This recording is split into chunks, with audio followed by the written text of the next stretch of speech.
Paulo Costa didn't take the fight with Jared Cannonier because he felt he was not being paid main event money to headline main events. And actually he put out a figure saying less than $350K is a joke.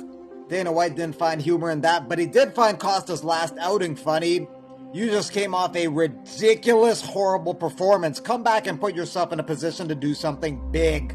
He's referring to Costa's second round KO loss to Adesanya. The consumption of red wine excuse for losing was ridiculous, but some people might feel the performance was ridiculous and horrible. But you can also make the argument that it's just Adesanya's striking that is extremely good. If you engage in a stand-up battle with him, there's a good chance you'll get dealt with, KO'd, and made look silly. He makes a lot of great fighters look average, like Robert Whittaker, who's a great fighter. He was made to look average. Adesanya almost KO'd him at the end of round 1, and then he did KO him in round 2 quicker than he KO'd Costa.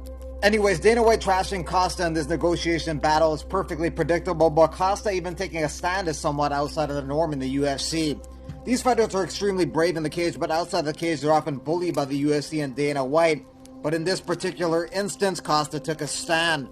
And that garnered the respect of Jared Cannonier, who praised Costa for his courage, despite having to now have a new opponent in Kelvin Gastelum.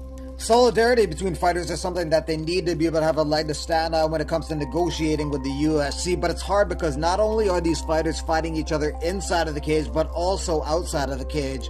Because when one fighter drops out of a fight because they feel they're being treated unfairly, there are hundreds salivating at the opportunity to be a replacement, and the UFC loves that because that means they're able to fill the spot quickly and easily.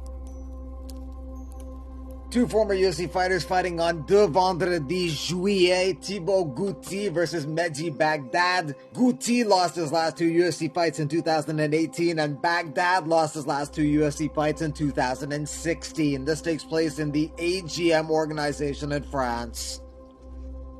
Thursday night in the PFL, Clarissa Shields makes her MMA debut versus Brittany Elkin. Anthony Pettis was supposed to be on that card, but he withdrew due to illness, so he will be now moved to the June 25th card. Bellator returns this Friday night for Bellator 260 with Lima versus Almasov for the welterweight title.